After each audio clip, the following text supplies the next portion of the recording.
Here. Ludwig K. Here. Ludwig M. Here. And Putt. Here.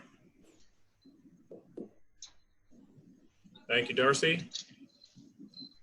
At this time, I would entertain a motion to approve the board minutes for July 16th, 2020, the special board meeting.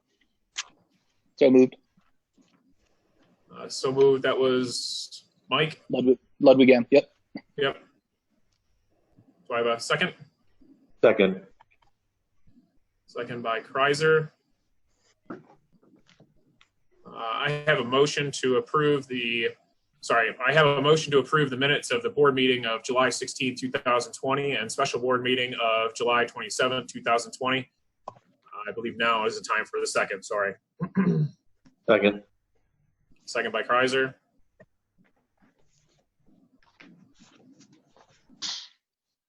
All those in favor, please say aye. Aye. Aye. Opposed? Passes. At this time, I'll turn it over to Mr. Kreiser for the treasurer's report. Yes, and Mr. Putt, at this time, I'd make a motion to approve the treasurer's report for July 2020. I have a motion to approve the treasurer's report for July 2020. Do I have a second? Second. Second by Mr. Guide. All those in favor? Aye. Aye. Aye. Aye. Opposed? Motion passes. Next is the treasurer's report. And Kristen's leaving the report. I don't have anything to report. So moving on to the visitor comments. We have 2 people signed up this evening to speak.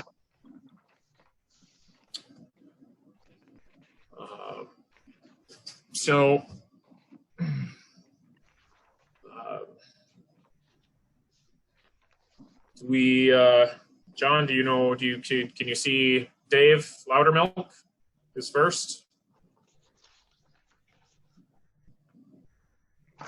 John, do you see Dave anywhere? Dave, are you there? Can you hear me? Yes. Dave, is that you? That's me, yep. Okay. Dave, you have 5 minutes. Great, thank you. So I've listened to the last couple meetings, and the administration of the board talk about the back to school plan, the reopening plan, and I didn't hear. So I was surprised when the Mike and Karen Ludwig had voted against the plan. I hadn't heard any feedback from them through these meetings, and so my question for both Mike and Karen is, why did you vote no against the plan? Are you not in favor of opening in-person schooling?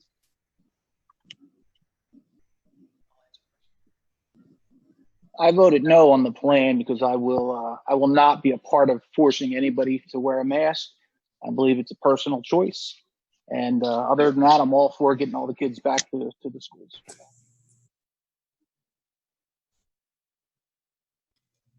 Thank you. Mrs. Ludwig? Hi.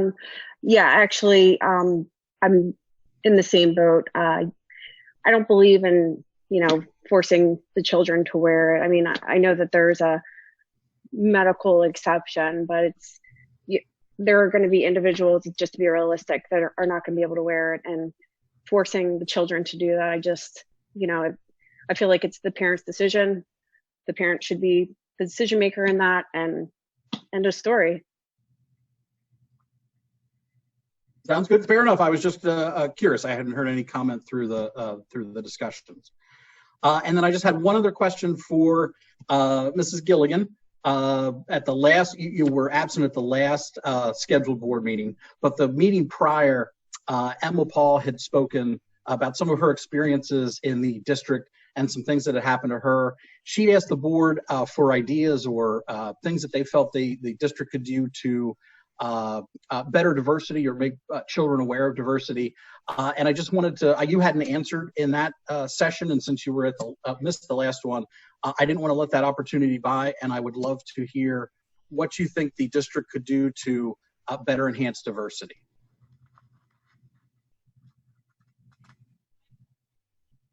Well, the teacher does need more training on what they consider, is offensive to the children. I don't think a child should have to be put in that circumstance where they feel uneasy about going to school, that they're going to be bullied by that point.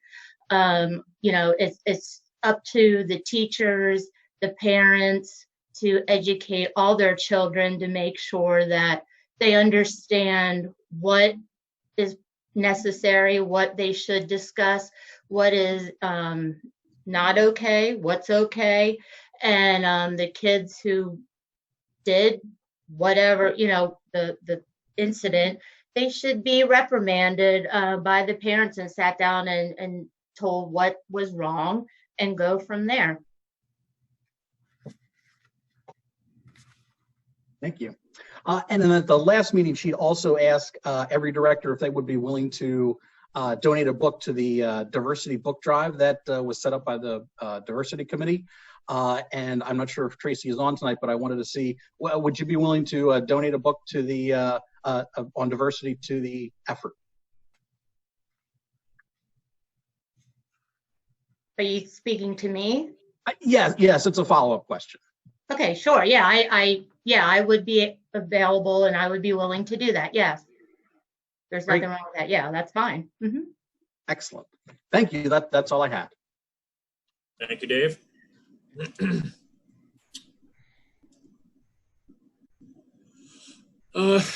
Next up, we have Frank Potter.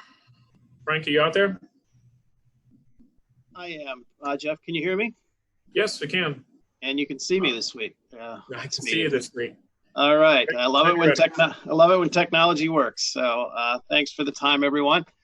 I wanted to give a quick update on the efforts for the Outdoor Education Fundraising Committee. So I'll take through these briefly because I want this meeting to be as short as possible for you all this evening. So last month, we were formally appointed as a fundraising subcommittee of the Cougar Foundation. And the foundation has been incredibly helpful, and we thank them for all their past and ongoing support. Jeff Putt has made tremendous progress with getting things set up for us to make a run at obtaining grants for the current year funding, as well as ongoing funding for future years. And he's working on some corporate foundation fundraising efforts as well. So if anybody on the meeting today has a past or has some experience with grant writing or other processes involved in that, we would certainly welcome all of your help. So thank you, Jeff, for your efforts there. This past Saturday, we had our first, what we're calling Outdoor Ed Rocks event. That was at the Market on Chocolate. And this was really just a test to see if our concept of selling pre-painted rocks and allowing people to paint their own rocks was a viable fundraiser. And I'm really pleased to report that we raised more than $500 in about 3.5 hours of effort there at an outdoor event that really wasn't that well attended. So a big shout out to the Palmyra Middle School girls basketball team. They helped us paint our initial inventory of rocks. So this Saturday, we're going to be doing the same event, but this time we'll be at the Palmyra Farmers Market, which is at the Encounter Church parking lot. We'll be there from 8 a.m. to noon. So if you're in the area, please stop out and help us raise additional funds. 2 Saturdays from now, on August 22nd, we're having a shared miniature golf outing fundraiser with the Palmyra Kiwanis Club. There is sign-up information available on our Facebook page. And on Saturday, September the 19th, we're going to be participating in the Great Give, Palmyra's Great Give. And we'll be setting up a micro event similar to what we're doing with the rock painting booths we've had over the past and upcoming weekends. So we'll get more information out on that. Additional fundraisers and events that we're investigating, including a t-shirt sale, Governor Dick Park hike, and several other ideas currently brewing. To date, we have raised more than $23,500 towards our goal. We still have a ways to go yet, but we're off to a great start in just a few short months. For more information, Please visit our Facebook page, like and follow us. You can search for us under Save Palmyra Outdoor Ed. We have almost 300 followers at this time. Thank you for the time this evening, and special thanks to all the board members for all that you do for our children and our community. Thank you. Thank you, Frank. Mr. Putt, I just wanted to jump in real quick. So as Frank alluded to, he's done a lot to step up here in the community to help us with outdoor ed. Frank and Mr. Chad Bell are leading up and chairing the subcommittee of the Cougar Foundation for the fundraising and efforts around outdoor ed. So I think it's important for the community, as well as all of my fellow board members, to be aware that the foundation has set up and approved that formal subcommittee. As part of all that as well, Lisa Brown is the treasurer of the Cougar Foundation. But with all that's going on and all the different activities around the turf sponsorships that are flowing through and around all the activities going on with outdoor ed, Mr. Steve Durr has been appointed as the treasurer of special projects and fundraising. So Steve Durr will be working on that subcommittee also and helping to track things with funds and keeping the books, as they say. So I just thought it important for all of my colleagues and others in the community to be aware of that. Thank you, Jim. Yeah, I mean, listen, everybody's doing a fantastic job of the fundraising for outdoor ed. I mean, people have really shown how important it is to this community for a project like this to really come together. I mean, this is amazing. So I am really happy that the Cougar Foundation, we were able to kind of navigate all the fun government paperwork and all the other stuff. We're ready to write some grants. So if anybody, like Frank said, if anybody's interested, please contact me or Frank, and we'll get you signed in and get you an account, and we can start.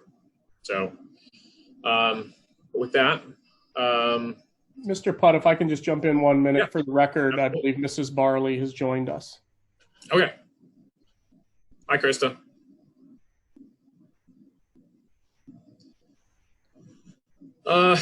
So next up is Buildings and Grounds. Mr. Kreiser. Got it. So the Buildings and Grounds Committee last met on July 16th. The committee heard from Darcy Brenner Smith regarding change orders for the high school athletic complex related to some sinkholes. Those change orders total in the amount of $6,278. Darcy also provided the committee a review and a proposed change to Schedule A of the intergovernmental agreement and cooperation with the Recs and Commission, as well as the other 3 boroughs and townships involved in that intergovernmental agreement regarding the usage of the new high school athletic complex. Darcy was busy, and she also reviewed some changes to Board Policy 707 regarding the turf fields in preparation of a motion for a first reading at our meeting tonight. There was public comment from Mr. Loudermilk, who inquired about how often the rates for usage of those fields will be adjusted. The response was that there is no formal policy or set timetable for which those have to be reviewed, but they will be monitored by the business office and can be adjusted at any time at the discretion of the board. The meeting adjourned at 7:34 p.m.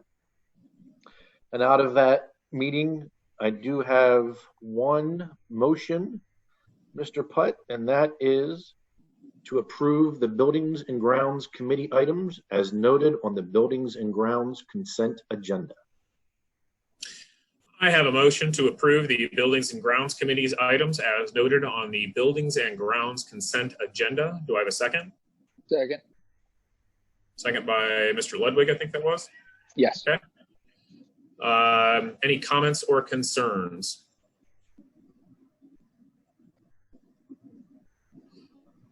Hearing none. All those in favor say aye. Aye. Aye. Opposed? Motion passes. Thank you, Mr. Kreiser. Yep. The next meeting. So, buildings and grounds, let me get back in here quick. The next meeting of buildings and grounds is scheduled for today, immediately following this board meeting, which will be and is being held virtually. Thank you, sir. Now, you want Moving me to cover on to- finance? Yes, please, sir. We've got it. So the Finance Committee also last met on July 16th. The board at that time reviewed the 2021 district donations for the public library. Reviewed that in the amount of a $2,000 donation that was received from Krista and Mike Barley in order to fund that donation. We reviewed a proposal from Lebanon Valley Family Medicine to serve as the district's physician for 2021 school year. We also reviewed a proposal from the SMILE program for their proposal to serve as the district dentist for 2021 school year. Darcy presented us and reviewed addendums to the Bucks and Boyo transportation contracts and the negotiations that she's gone through due to the school closure from the pandemic. We did have public comment from Mr. Fogel regarding questions of future provisions in contracts related to changes that may occur from a pandemic. And then the meeting adjourned at 7:46 p.m. As a result of that committee meeting, I have a couple of motions. The first is I move to approve the Finance Committee items as noted on the Finance consent agenda. I have a motion to approve the Finance Committee items as noted on the Finance consent agenda. Do I have a second? Second. Second by Ms. Fisher. Any questions, comments, or concerns?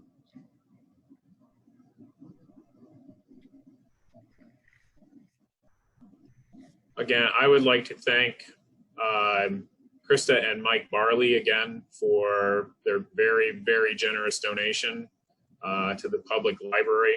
That is absolutely fantastic. I think it's definitely worth mentioning again. Thank you, thank you, thank you very much. It is absolutely amazing.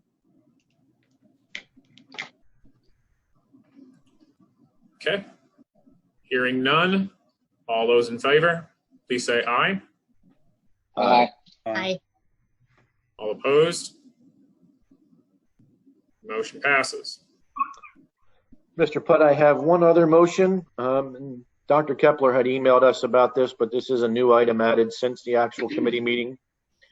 I move to authorize the appropriate officers of the board and district to execute all appropriate documents and to take appropriate action for the purchase of $167,096 of equipment, totaling up to 220 MacBook Air laptops from Apple to be financed for a 4-year term at 1.14% under the existing master lease purchase agreement with Apple.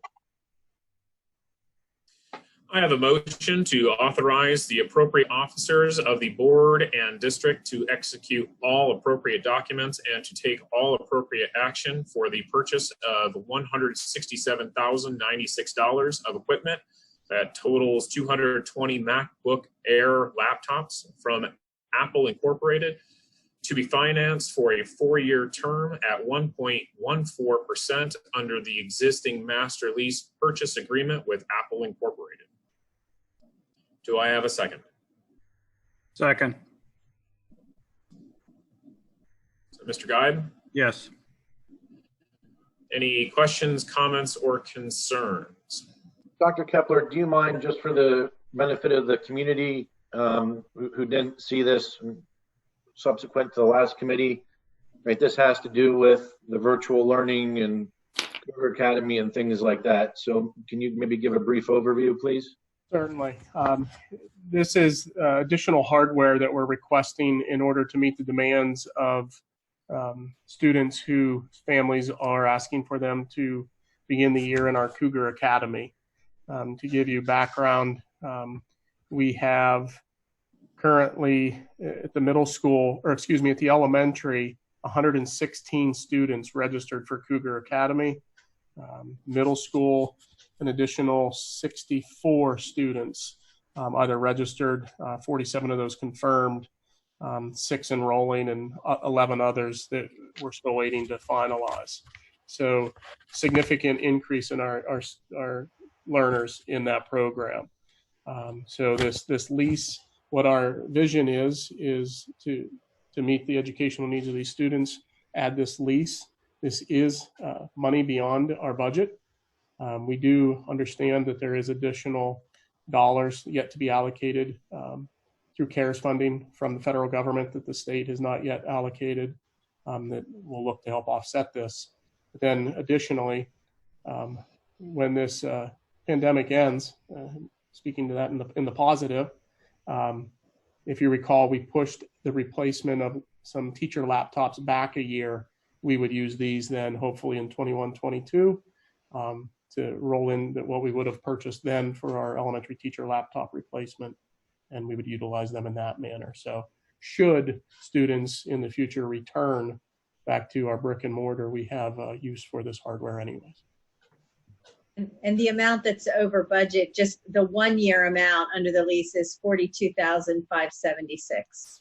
Yeah, and correct me if I'm wrong here, Darcy, but if we wouldn't provide these and give this option for virtual through Cougar Academy, and those 47 confirmed already, plus however many more are in the pipeline, Dr. Kepler, that would result alone in over $500,000 of cost to the district if those 47 would choose to go to cyber school, as opposed to utilizing our Cougar Academy option where we provide the equipment for them. Is that correct? Correct. Exactly, Mr. Kaiser. And to just verify, that 47 was only the middle school. 115 elementary students, so well over $1 million if we would lose them to cyber. Well said. Thank you. Okay. Sorry, Mr. Putt. I just wanted to make sure. No. I think it's worth clarifying. I think it's definitely worth putting out there. Thank you. It's not budgeted and we didn't discuss it, I think it was important for the community to know some of the cost benefit behind those numbers. Absolutely. I agree. Any further comments or concerns?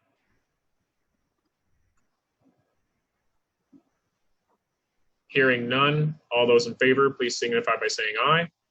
Aye. All opposed? Motion passes. Mr. Kaiser? Next meeting. You're on mute, Jim. Mute. Hang on. Shockingly enough, the next Finance Committee is scheduled for today, when it's going to follow the Buildings and Grounds Committee meeting, which immediately follows this meeting, which is being held right now currently virtually on Zoom. Thank you, Mr. Kaiser. Moving to Staffing and Administration, Mr. Geib. Okay.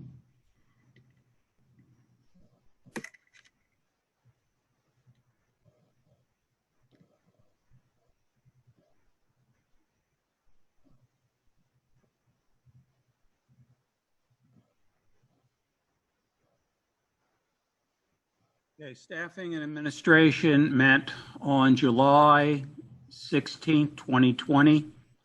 The PASD Health and Safety Plan was discussed. The board resolution, the emergency instructional time schedule,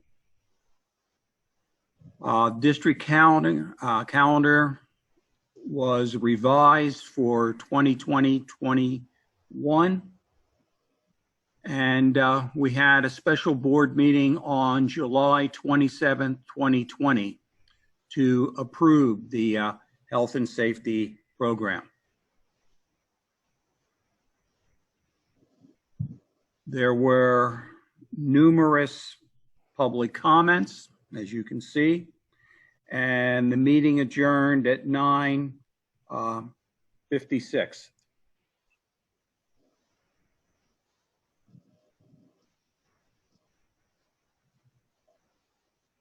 Out of that, a motion to approve the staffing and administration committee items as noted on the staffing and administration consent agenda. There are some changes there. There are some movement of personnel that we may want to take a look at. Some new hires. Dr. Kepler, would you like to go over any of the? Sure, I'd be happy to. You see some shorter term and long term teachers leaving us for some leadership opportunities. I think that speaks to our teaching staff and the professionals we have working here, and that the first two, both Mike Rashid and Doug Knepp, leaving us for administrative positions. So we wish them luck as they pursue the start of their administrative career. See two other, Clark Schaefer will continue as our volleyball coach, but is pursuing his own professional work in volleyball as well and leaving the teaching profession. You can see somebody we hired last week, the danger of hiring short-term subs. People get long-term sub and permanent jobs and leave us before we can start. So you see the start of our new hires. We have our new middle school tech ed teacher we're recommending to you, and Ashley Luckabaugh, and middle school Spanish replacing Doug Knepp, Brian Auer. It's important to note Mr. Auer, his current employer, he has a half-time job in a school district, and they're currently holding him until they can find his replacement. So he may be with us to start the year, or we may have a day-to-day sub to start in middle school Spanish. Others you can see with us long-term subs for many of these replacements. For various leaves, you can see at Pine Street, 2nd grade, 4th grade at Lingle, 5th grade at Forge. So various leaves, those are full year. Short-term substitutes, which are less than a semester, less than 90 days. You see where we have a 3rd grade teacher at Forge through December 4th, and a 4th grade teacher at Pine, beginning of the year and through the holiday season. Transfers for us to talk about. Jamie Deffabaugh, middle school special education teacher. She is asked to take on the Cougar Academy special ed position that we had and are paying through the CARES grant. And Mr. Diener, we are looking at taking over the half-time of his job, taking over what Clark Schaefer was doing in high school special education. As we currently do not have any students slated to start the year in our alternative education program. So trying to utilize our staff wisely during these times. Bernie, quick question. What will he be doing the other half? The other half, he'll still be working with, he works with our internship program and also oversees some caseload of students, IEPs that are at the CTC. Thank you. You're welcome. You see some support staff hires. We've been working, Heath and Kim have been working very hard in trying to fill vacant positions in our custodial team. I think this is approximately half of our vacancies. I believe we still have at least 2 other vacancies that they're trying to fill. And then our first a replacement here for one of our paras at Northside. We have some resignations, as you see here, with some paraprofessionals as well. I think we are losing some people for various reasons, but we are starting to lose some people due to concerns regarding COVID. And then also, this is not new information, but we felt it important to put into our minutes that we're not having that SPO position for the year. And then our sub list. 1 new, another returning, and emergency returning subs. So they're going to be valuable people here as we open the 2021 school year. And then as you see, girls tennis coach Mark Seaton as an assistant for the fall. Weight room supervisor, Coach Mitch Davis resigning as fall weight room supervisor. And then some winter coach hires for girls basketball where we previously had vacancies.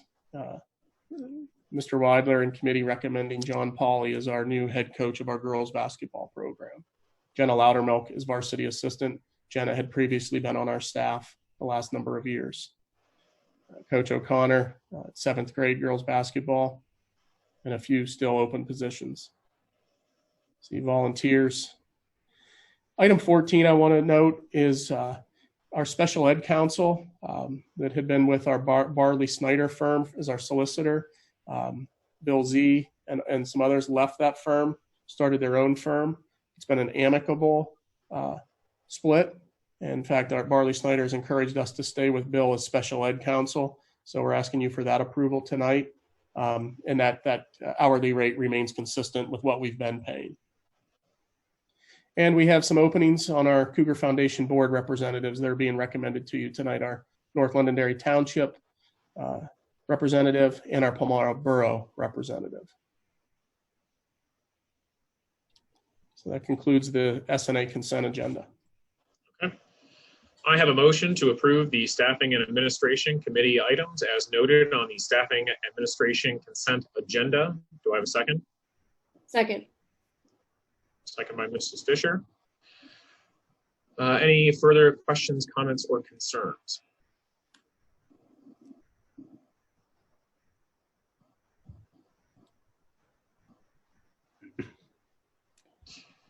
Hearing none, all those in favor, please signify by saying aye.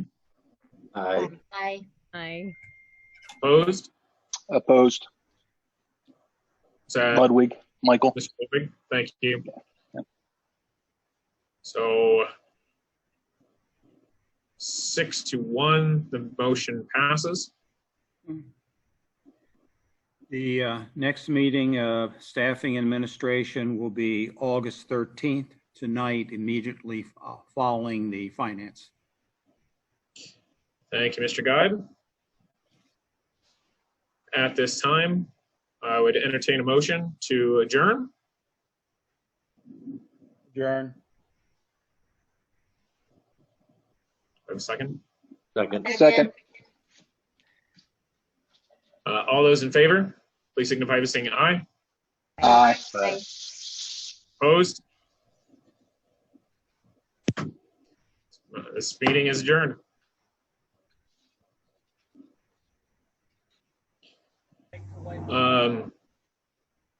I am going to bid everyone a good evening. Thank you for everything tonight. I will talk to you guys soon.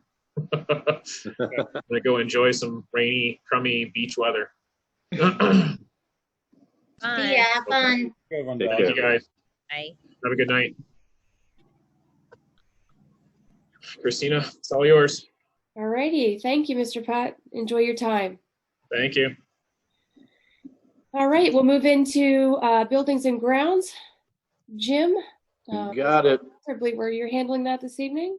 I sure am. Yeah, so I'm going to go ahead and Darcy, I think this is the one you talked us through last time. So I think this is the formal first reading, or If you're comfortable, after discussing it tonight, we can put that on for first reading at the August 27th board meeting. perfect. It continues to be a work in process, and I'll just highlight what's been changed to this since the version that you reviewed at the last Buildings and Grounds Committee meeting.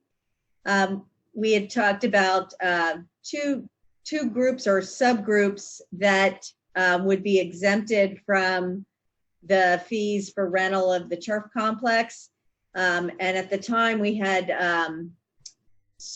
separated our own sports organizations for scheduling priorities. We had them separated between in season and out of season, and I'll talk about that later. But we want to make sure that all of our own sports teams would not have to pay fees to use the turf complex.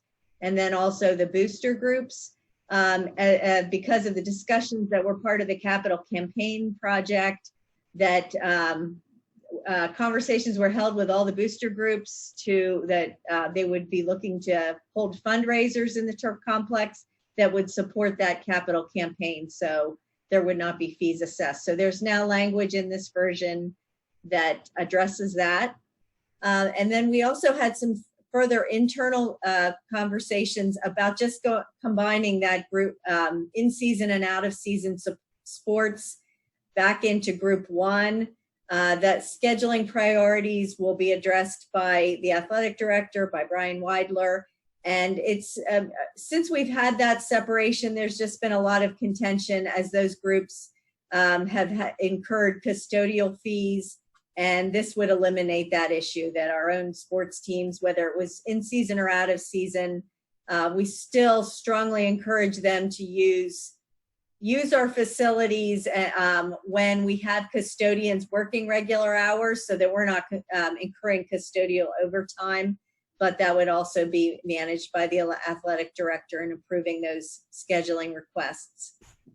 And then, just as I said, it's still a work in progress. Just today, when Brian and I met to go over these final changes, we had a conversation about travel teams that are coached by our own coaches and their feeder teams. Mainly, really, the only one that's in place right now would be basketball travel teams. And that their feeder teams, they're all Palmyra kids, and should we put them on as a subgroup at the same category as the rec?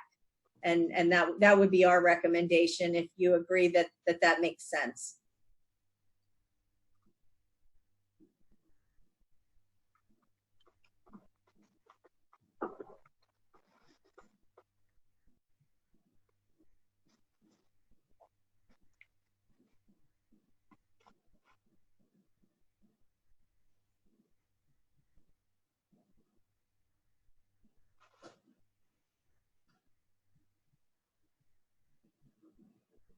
And what you see scrolling there, groups 1 and 2 would not pay for our grass fields, but this does add fees for groups 3 and 4 that use our grass fields.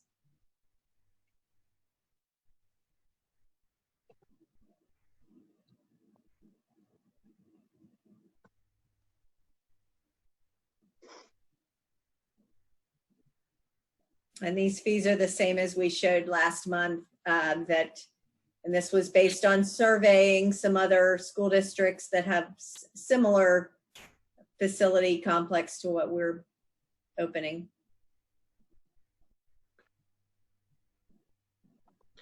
And so, Darcy, I guess one question I have is just around, we're lumping even off-season sports into Group 1, correct? Yeah. Yes. Can I ask Now, you, those. Go ahead. Sorry, Mr. Krauser. No. I was going to say. Those, go ahead. I'm sorry. Those booster programs historically have paid for rentals.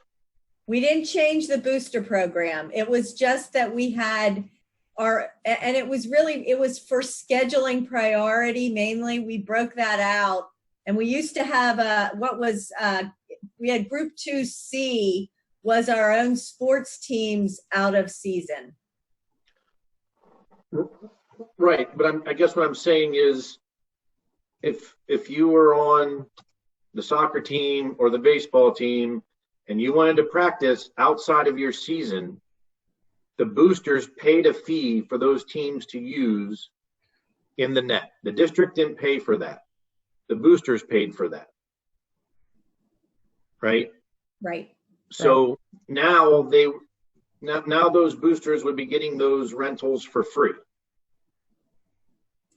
Well, that was the intent all along for the turf complex. I think the intent all along was, in so much as they abide by their letter of intent that were signed by those boosters previously. I just think it's important to make that distinction. That was certainly the intent, and was what was negotiated and discussed when those boosters all signed the letters of intent for their sponsorships. If those aren't going to come through, and any of those are not going to fulfill that obligation under those sponsorships, I have a concern then of the usage of the field for all this off-season activity, unlimited use so long as it can fit into a schedule, and no reimbursement back to the district. For something historically those teams have paid significant amounts of money for, right? I mean, baseball, for example, I know very well. Soccer, I know very well. mean, you're talking thousands of dollars that those booster programs paid for field rentals. I have no issue, and it was a part of our discussions and dialogue all the time, that part of those letters of intent and those booster payments for sponsorship would cover all of that and give them that usage then for free. Mm-hmm. But I guess I want to be clear that if they don't fulfill that obligation, I think getting a free ride through on the fields, it's a detriment fiscally to the district that we shouldn't have to incur.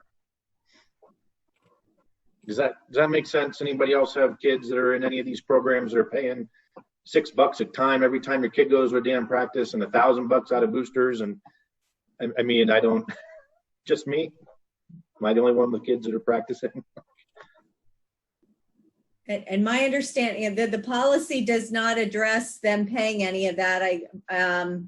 I think it would go back to your agreements made with those booster club organizations to support, to have separate arrangements that they're supporting the Turf Capital campaign. Yeah, I mean, I guess I'd like some feedback from others. I mean, if nobody else on the board cares and then the other board members just want a little music for free, I'm actually totally fine with that. I got a lot of pressure from several of my colleagues here previously about the costs of this thing. If we don't want to make sure to hold people accountable to get the funds, I'm okay. I'm raising it now. If nobody else on the board wants to say anything, I'm cool to move on. I just really don't want to hear about it later, about fiscal irresponsibility or what have you, when nobody has anything to say now or isn't paying attention or following along.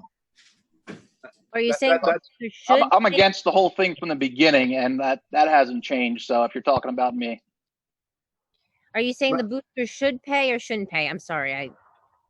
We signed letters of intent with the boosters. Okay. Right? Those aren't legally binding. So the boosters could back out of those obligations. And the point of those letters of intent were to get sponsorships to offset the costs of this field. I think they should continue what they're doing. If they have to pay, then they will have to pay on our new field also.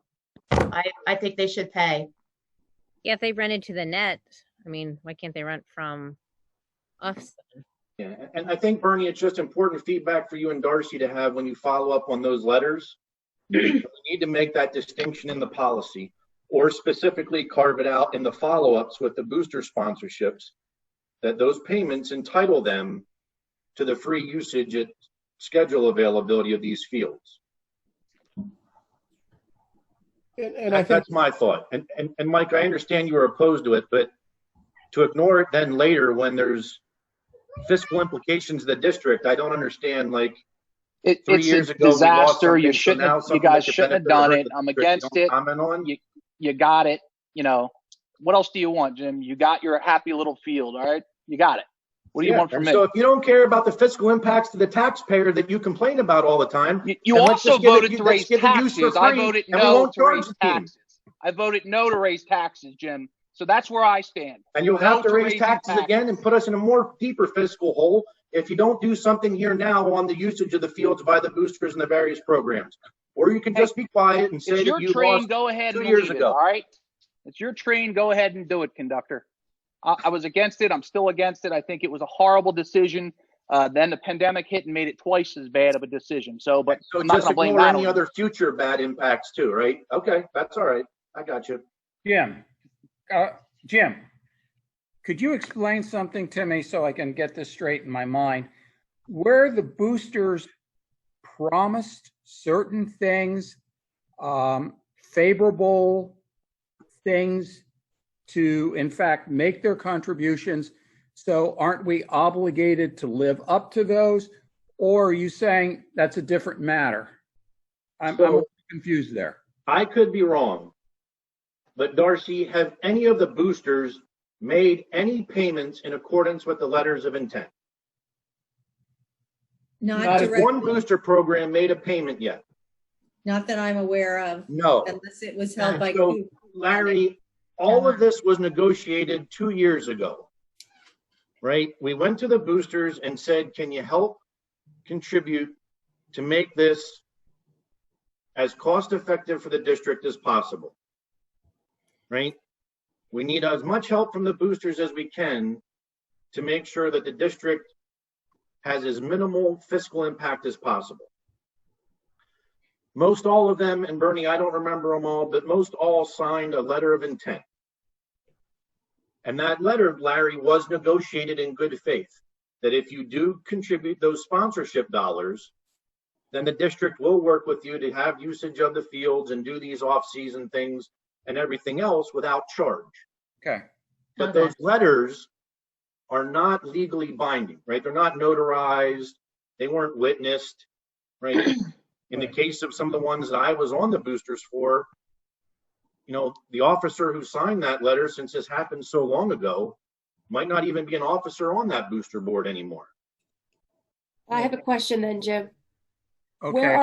Where are we in that communication process? Have we communicated and requested that money formally from the boosters? No, we've been waiting to see what happens with fall sports here. Is if we don't have sports, they're going to have a more challenging time to raise some funds. Some of the clarification I would give is, if you see here, there is notation in this proposed policy that speaks to where we said they would not be charged is if they're running an event for the purposes of fundraising to make contributions towards that letter of intent, there would be no charges. You know, a soccer booster wants to run a weekend tournament. There would be no charge if the field's available. They run their tournament and it helps them meet that obligation, which my recollection was about $3,000 a year. What I'm not aware of is if our team is practicing off season, you know, our field hockey team in the spring, because they're a fall sport in the spring, they were getting out on a field to do some off-season workouts. What I think I'm hearing Mr. Krauser say is, yeah, we're not expecting them to pay for that if they're living up to the letter of intent that helped us provide the revenue to fund these fields. Okay. And I think that's the important thing. If they're living up to the letter of the intent, they shouldn't be charged. If they're not living up to that particular letter, then they should be charged. I agree with that also. And I just think it's an important item, Bernie, because, you know, as someone who was chairing the capital campaign and went to those boosters and went to the community as to how those funds would be used and what we were doing with that, you know, again, those boosters are paying a lot of money currently to rent fields for preseason or not preseason, but out of season practices. Right. And the negotiation of those letters was all done around, you'll have these fields here to use. To get that, we need your help. And they signed those letters of intent. Right. And look, if the other board members don't care or don't have any position, I'm okay to let everybody use it for free. But that is going to hurt the fiscal position of the district. And so I think, to be fiscally sound, we at least need to have a dialogue and discussion of, if those programs don't live up to the letter of intent, then you cannot possibly be talking about fiscal responsibility after you just raised taxes. You're something special today, Jim. You really are. I am. I'm pretty proud. Thank you. I agree with you, Mr. Kaiser. So I agree with holding the groups accountable. So what else do we need to do here to make sure that we move forward? Is there anything else that we need for that, Darcy? I think that would be done, you know, with those letters. I'd like to see, you know, pull up those letters and reach out and confirm those. That'd be good to have something in confirmation in writing. And just to keep in mind, you know, if they aren't honored, you certainly have the ability to revisit this policy. Okay.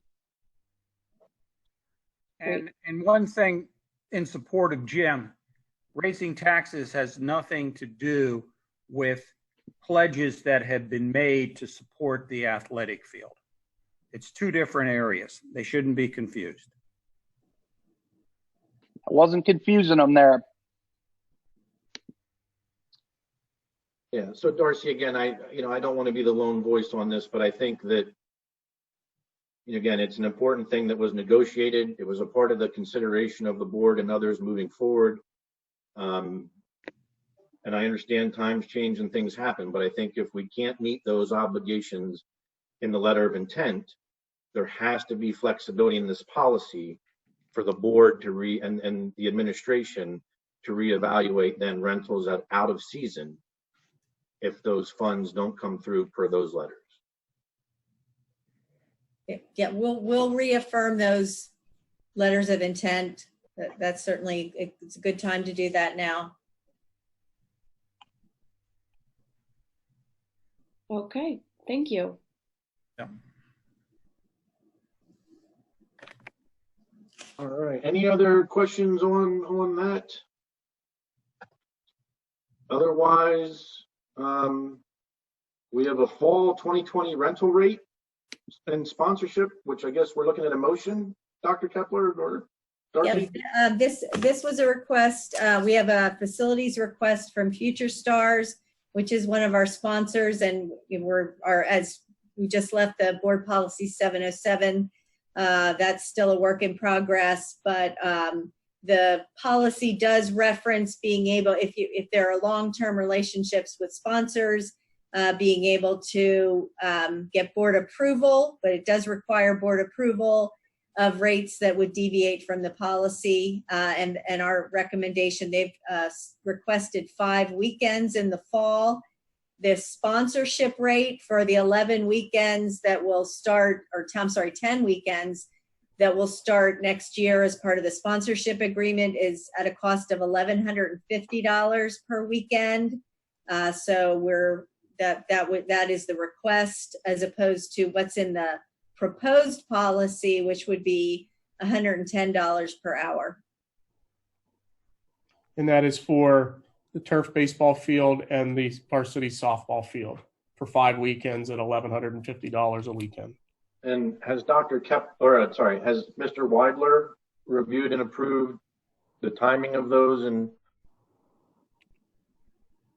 said those times look agreeable and acceptable? I don't want to vote on this not knowing, right? Because the caveat here is it cannot conflict or interfere with our own use first. It went through our normal scheduling process, which And why are we making the change from weekend to hour? What's the difference there? It was the way their sponsorship agreement was written to rent at a bulk rate rather than per hour.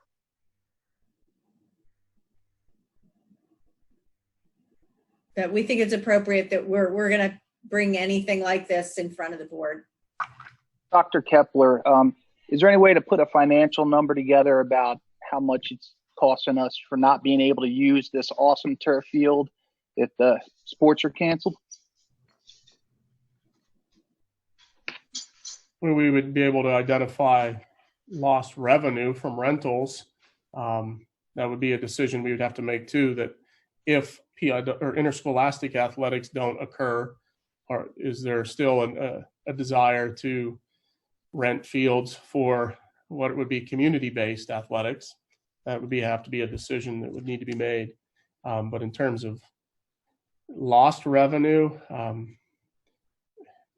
it's hard to say because or lost or costs is we would actually, to a degree, we'd save money if interscholastic athletics don't occur. It's not my hope.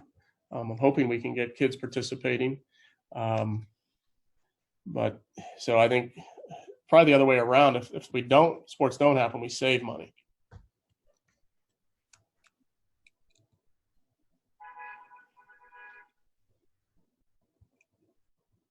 All right. Anything else on Future Stars? Dr. Kepler, construction projects overview. Or is Mr. Dresch on? Yes. Yep. John, if you could bring Heath on.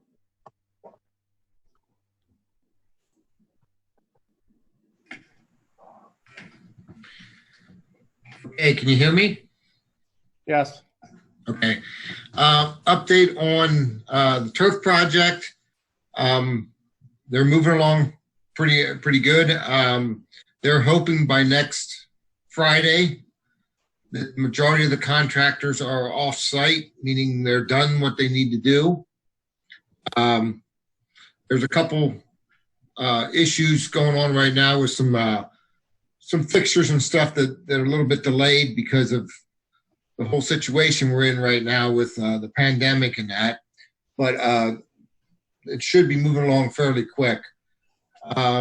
It also, we're depending on Med Ed to get out and switch over to electric, to provide electric to it. And again, that's based on them trying to get through storms and that, and then get us on the schedule. That's pretty much the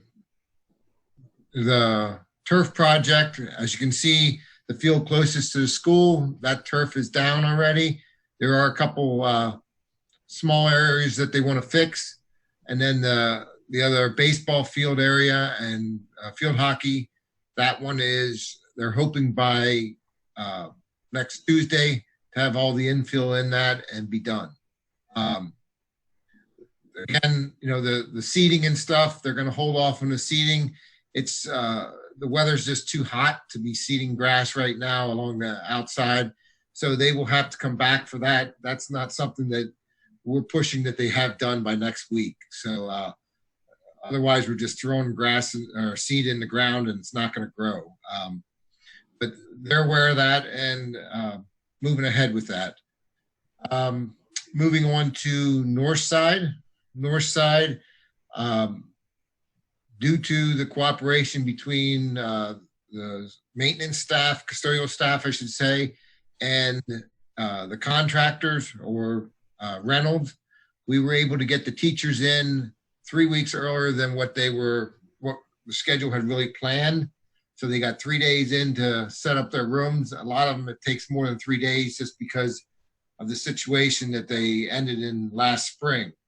At this point, we have people working overtime all this week and Saturday. Saturday night, we'll finish up the end of the waxing for the entire building, which then it has to sit for a cure time.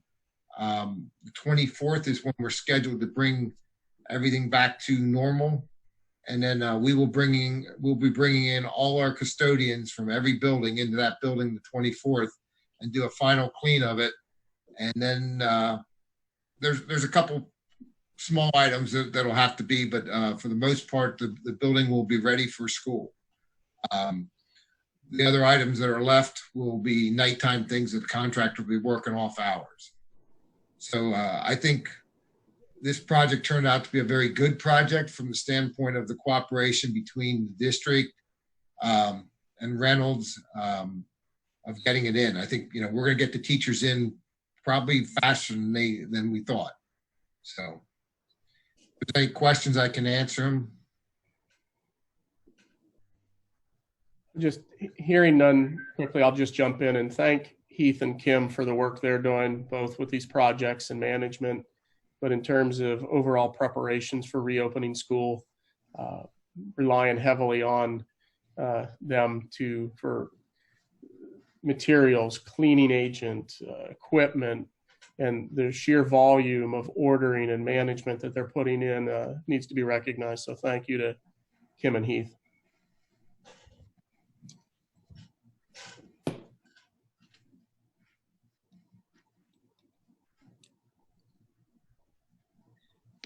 Mrs. Fisher, with that, I will turn it over to you for public comment. Looks like there's a couple hands anyways. All righty. Let me see here. The first public comment that I see is Dave Laudermilk. Mr. Laudermilk, could you say hello again? Can you see me? Okay, yes, thank Great. you. Thank you. And you have the floor. Great, thank you. Fiscally responsible resident here, and I agree with Mr. Kreiser. I'm glad he brought that up. I would certainly like to see the turf field be monetized at any possible opportunity. And I certainly get there's times, there's in season sports. Makes sense. Some of your other carve out exceptions there makes sense as well. But it certainly seems like if these organizations have agreed to do something, we should hold them to that. And I appreciate Dr. Kepler jumping in and clarifying that they can't use it at will. Like if they want to schedule a bunch of practices, the baseball team wants to schedule a bunch of practices, in the winter, or the field hockey team do something some other time. They can't tie up the field when that field could be monetized elsewhere. So I hope the board takes that to heart from a citizen. I do agree with him and that they should hold to those. One question I had was to tie on to that is the feeder system or the other leagues. If those are for-profit leagues, I'm not sure why we would give them any type of free pass there. Maybe possibly a discount if the coaches are affiliated with the district or something. But if they're a for-profit entity, I wouldn't like to see them getting any type of free pass. They should be, again, we should be monetizing that field whenever possible. So that's just my 2 cents on there, that I do agree with Mr. Kreiser. We should be monetizing that field, and I hope that will be clarified either in the document or back with the booster clubs or whatever, so that there's no confusion as they request the field and it's for practice and they don't get that, or a fundraiser and they have to pay, that there just isn't any confusion down the road. And then I had a second question. For buildings and grounds, have we incurred any costs so far that were not covered by the initial shot of CARES money? For cleaning supplies, anything like that? There were approximately 37,000. We compiled everything that we spent in those first couple of months on PPE and cleaning supplies and submitted that under a FEMA grant. We will only get 75% of that back. Then everything else that we knew at the time we had to submit for CARES and ESSER grants, we submitted those.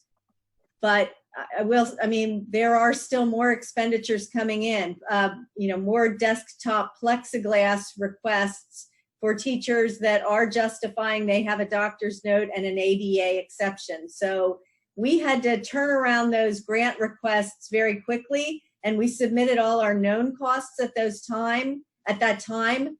But since then, I wouldn't say it's significant yet, but it's growing. But then I'll also say that we are expecting another allocation of stimulus funds to school districts. None of that is confirmed yet, but optimistic that there will be some more funds forthcoming. Okay, if we took what might be forthcoming out of the picture, could you ballpark what is unbudgeted from the grants or CARES Act or whatever that? And I assume what we have to pay for comes out of the reserve fund. Is that correct? Yes. Correct. I would probably ballpark it, Mr. Loudermilk, at least. I mean, several tens of thousands of dollars. The potential overage there for cleaning supplies and PPE beyond the federal stimulus dollars we've received to date. Yeah, I'd agree that it 20 to 30,000 is realistic. And that will come out of the reserve. If we don't get additional stimulus funds. Okay. Yes. Okay, great. Thank you. Let me jump in here and say something. Jim Kreiser, you're not fooling anybody by pretending to be a fiscal hawk after you voted to raise taxes during a 100-year pandemic. So just stop the charade right there. You're not a fiscal hawk. You ran to further the sports and raise taxes, and people see that. And you don't show yourself as very economically or financially intelligent when you just say you lost, so I'll take my toys and go home. And when an issue does come up where you could weigh in and have a say and help the fiscal position of the district, you still do nothing and sit silent and offer no ideas or comment. So that's okay. You can throw names all you want. You just proved what your knowledge and awareness is of the actual situations. I'm against any new fees. That's a perfectly reasonable position, okay? So again, you're not a fiscal hawk. You're not fooling anybody by Well, pretending in this that after the situation, I'm more of a fiscal hawk than you are then, apparently. So I voted no on raising taxes. What did you you vote? sure did. Yeah. This money from the boosters will cost more than what that tax increase was. So Call me all the names you want, but I'm the honest one here. you sure are. Okay, moving forward back to our public comment. Christine, Yes. if I could just say something, Hera. I think because of all these costs that we are now incurring, I think this is a point that we should bring out. This is one of the reasons why we didn't want to use up all our reserve funds. Because if we would have used up all our reserves, then we would not have the money to meet these other needs. So I think this is a lesson that if you're on the board for a while, you learn that that reserve fund is there for things you cannot control, as these charges. Thank you, Mr. Guy. Moving forward to public comment, I see one more, and that is Mr. Long. If we could unmute him, and Mr. Long, if you could say hello. Hi, thank you, Ms. Fisher. Just wanted to say I agree totally with Mr. Guy, but it's a good thing there's a reserve. We all knew that the boosters weren't going to come up with the money that they had promised, and I don't know what the word is, but to see Mr. Kreiser confirm that tonight, I guess is tough for a lot of taxpayers, because we knew this from the beginning. And for Mr. Guy to claim earlier that there's no correlation between raising taxes and the turf field, it is just insane on its face, because of course, who's going to end up paying for the turf field if the boosters don't come up with their commitments? It's the taxpayers of the Palmyra area school district. I do want to agree with Mr. Kreiser and Mr. Laudermilk that I think if the boosters don't come up with what they've promised, that they should not be able to use the field. It was enlightening to hear that the letters of intent were not legally binding. So this whole time when we were talking about tax increases a few months ago, and everyone on this board and the administration kept saying that the turf field doesn't cost the taxpayers anything because we have all these commitments. Well, now it sounds like those commitments aren't coming to fruition, and the taxpayers are ultimately going to have to pay for this artificial turf stadium that, thanks to the governor, might not even get used this year. So. Okay. Thank you, Mr. Long. And I think just to clarify again, before misinformation gets out there, the booster contributions certainly would help, and I think are important because they do add and benefit the fiscal position of the district. That said, that doesn't make the statements and assertions that have been made previous about the cost neutrality of the fields this year does not change the integrity of that statement whatsoever. The fields for this year, excuse me, it's my turn to talk. I let you talk.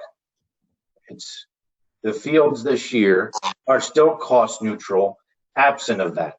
What would be helpful is if others became more knowledgeable and aware of the situations and the current economic status of these projects and endeavors, so that things like that don't get said because they are misleading to the community and aren't true in terms of one thing having to do with the other. We're conflating topics that shouldn't be conflated. Doesn't mean they both aren't important, but conflating them is a disservice to the community in terms of an accurate financial representation. Well, the truth is that the decision to build the artificial turf stadium looks worse now than it did when you actually made that vote, and that's saying a lot. I would point of clarification as well for our board members is Mr. Kreiser's comments tonight were general statements regarding a policy. There is no discussion. There is no booster club saying we don't have the funds. That conversation or those conversations are in the weeks ahead as we begin the 2021 school year. And should we be able to operate and them do their regular fundraising and the additional items that were listed in that policy that would allow them free use to raise money to make those payments. I just don't want it to get out in the media or in our community that there's been any discussion where they can't or aren't willing to make those contributions. They just haven't made them yet. They haven't even been asked yet. That timing is not yet, we're not at that point. And Mr. Kreiser was just simply confirming that those things should occur for that policy to meet his approval. Yep. And I thank Mr. Kreiser again. Okay. Thank you very much. That will conclude Buildings and Grounds Committee meeting for us this evening. And we are going to move forward to finance. So, Mr. Kreiser, are you handling finance for us again this evening? I will jump in on finance. These committees, we usually just turn it over to Darcy, so it goes pretty quick here. First item on the agenda there, Darcy, review the agreement for tuition of 2 students at Yellow Breeches. And when you approved, there was a whole group of special ed tuition contracts that you approved. Actually, I think they were all done in June. At that time, we did not have the rates available to us for the Yellow Breeches tuition contract. So just want to get that on as a motion. That's 2 students. That's the same number of placements that we had last year for the last several years. That's a 5% increase. That also includes transportation. Yellow Breeches program requires that they provide their own transportation for those students, and they're going to be giving us language to put in the contract that if at any time throughout the year they're not transporting students and delivering virtual education, we do not have to pay the transportation piece. And if we're also working on force majeure language with them right now, our solicitor and their solicitor will be having a conversation. So if we don't have final agreement on that, this motion will have language that it's pending final agreement of the force majeure language by the solicitor.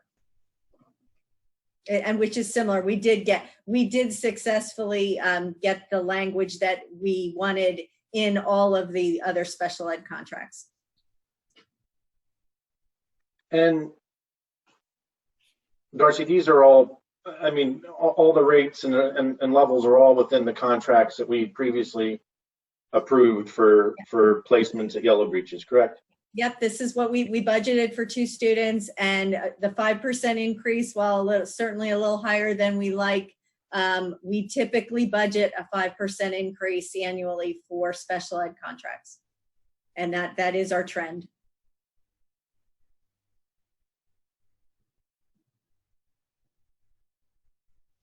Any other comments or questions on those placements? All right, so we have a food service update. I want to bring Maria Kreider, our food service director from the nutrition group, if we can get her on the line to give the details. You have a handout that I'm sure Dr. Kepler is going to pull up on the screen, but this isn't no longer your normal cafeteria operations, where there are many, many more options, and certainly a challenge for the cafeteria department. But I applaud, I want to let Maria talk about these, but I applaud what they've done to keep a robust food service program that this should, goes a long way, adding these options to keep this a break-even, self-supporting operation.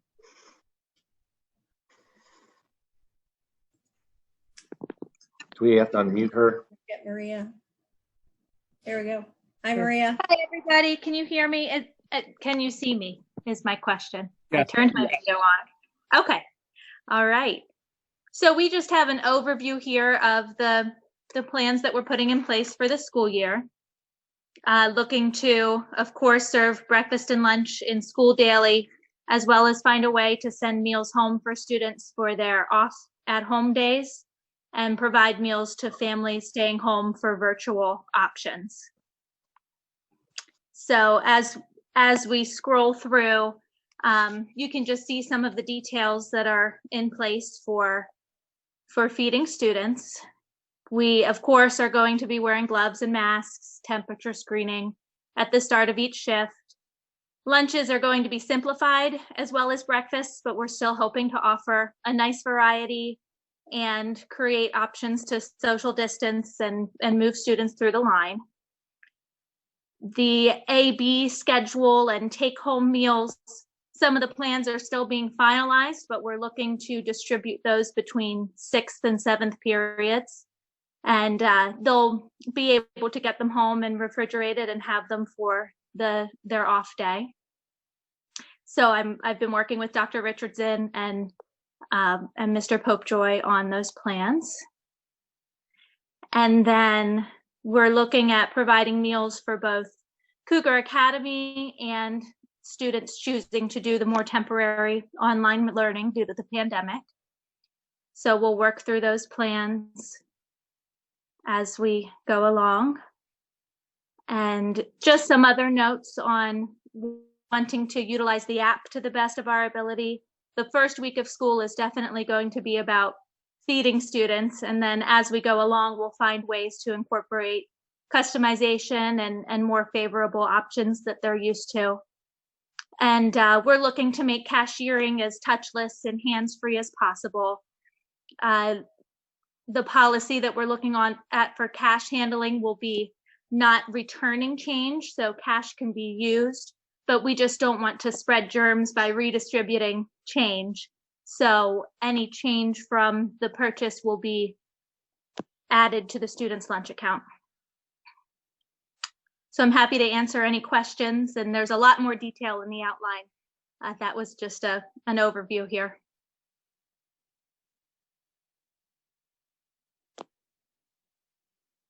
So Maria, every student, even, right, I mean, if I'm filling in the blanks here, right, every student will have the option for a take-home meal to have for lunch the next day that they can purchase at the end of the school day to then have for their virtual day the following. Correct. Okay. Mm-hmm. We will use the NutriSlice app for that, since they're going to be in their homerooms for a good amount of time when they first arrive to school. We're hoping that they can use that time to order the meal that they'd like to take home. It's going to be pretty simple options, but there will be a few options for them to choose from to make sure that they get something that they like, and it will be a breakfast and a lunch if they choose to order it. At this time, it will be based on paid, reduced, and free rates, and NutriSlice will have a receipt for them that we use to ring it right into their account. And middle, I mean, we will have more than just grab and go options, right? I mean, I see here breakfast will be grab and go, but lunchtime for those in school, they will, I mean, I understand some limitations, and I'm sure there will be, but they will still have some options there to pick and choose, not just pre-packaged options. Right. Only. Mm-hmm. Okay. Pre-plated, for sure. We're going to be serving everything behind the line. We're going to put utensils on the trays, napkins on the trays from behind the line to keep from any touching. But at the high school and middle school level, we should be able to have a hot entree, 2 varieties of sandwiches and pizza, at the very least. Perfect. At the elementary level, we're going to work through what we're able to offer, but at least a nice hot meal for lunch every day. Very good. Yeah. Thank you to Maria and her team. I know they've been working with principals and trying to iron out some of the fine details, you know, student mobility and the lines and social distancing. So a lot to take in when you're serving large numbers of kids. So Maria, we appreciate everything your team's doing to make this happen for us. We'll be happy to get rolling and see how things fall into place here.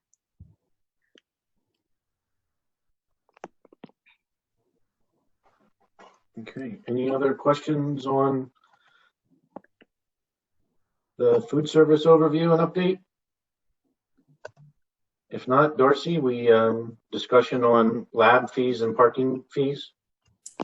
Yeah, we weren't comfortable going ahead with assessing these for the first semester, at least without having a conversation We did refund last year at the end of the year. We did refund lab fees and athletic fees. So certainly something we want to have a conversation, and parking fees as well, because we're encouraging kids to and parents to provide their own transportation, and that helps us if we have more drivers.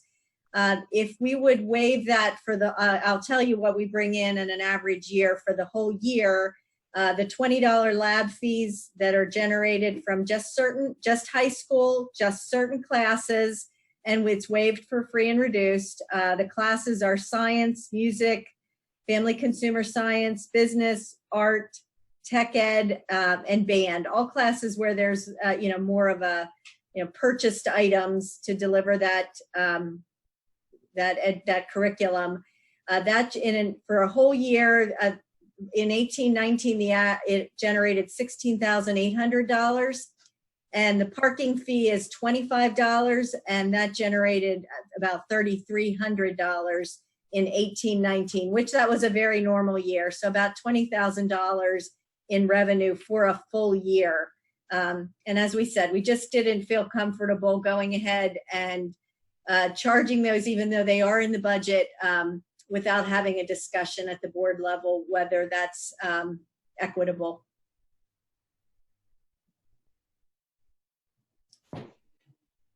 What do lab fees include? Like science stuff, testing, or like microscopes, or I'm thinking labs like science. Is that what?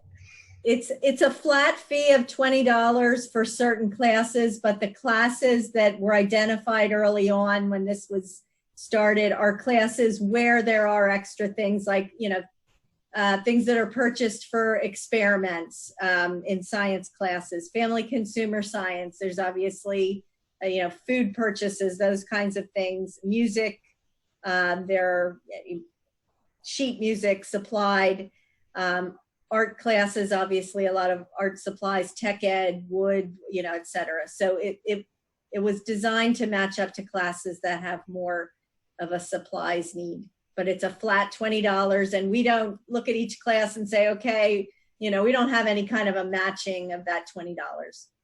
Okay.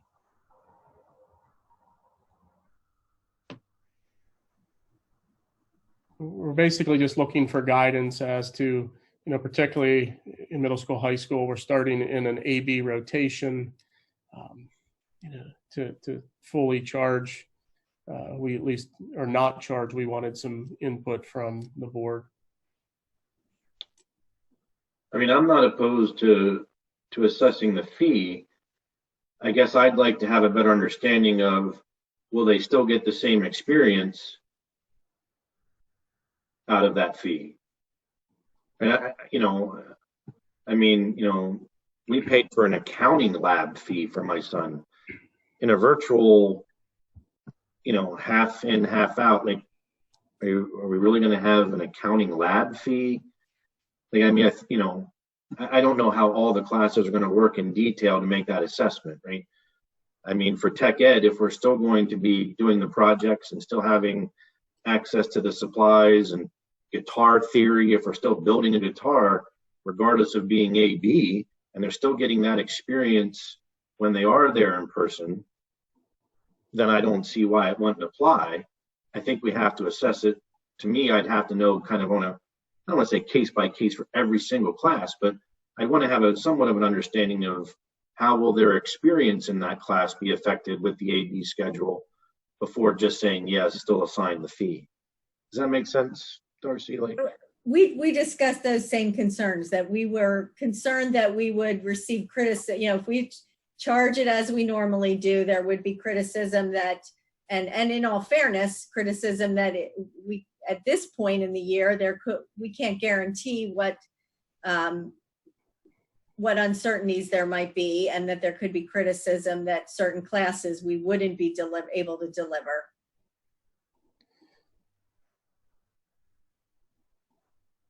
Could we just half the cost? I'm sorry. Go ahead. Could we just half the cost? Would that That's instead of the full amount. I mean, that was an option we talked about too, but again, we didn't want to do that without board approval. Yes, I think, Mr. Kreiser, I can't answer your question to every specific course, but in general, if we're in person every other day and we continue that for the semester, because most of our courses are semester based, I think it would be impossible for us to say, if it's a tech ed course, that a kid's going to be able to do every single project that they would have if they were in person every day. They're only able to touch the equipment every other. So that was part of our discussions, just like Mrs. Gilligan's suggestion of, do you look at a 50% rate for those fees for the first semester and reevaluate it moving forward? Yeah, I would support some kind of a reduction. I don't believe the full cost would be appropriate based on the situation. And I agree with Darcy. We want more people to probably drive than, take the bus. So maybe the first semester, just give those kids, waive it, or, I definitely think drivers, for parking spaces should, be waived, at least the fees. I agree, half,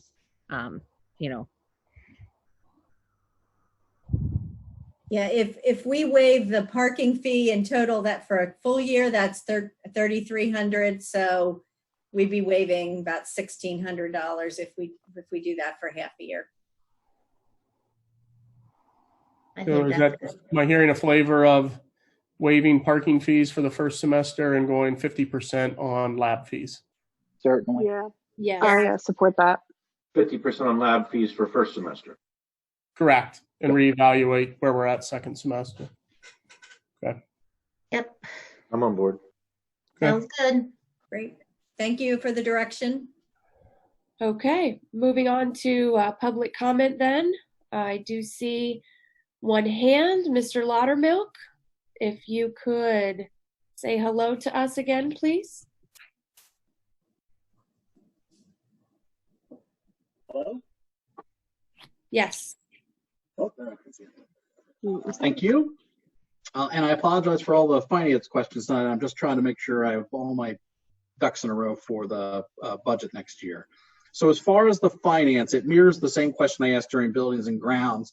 Beyond the CARES Act and any other grants or anything that we've already received from the government, how much, again, are we out of pocket out of the general fund? So I heard tonight the MacBooks are not covered, and that is going to come out of the general fund, if I understand that correctly. So that's 42 this year. So as far, is there anything else?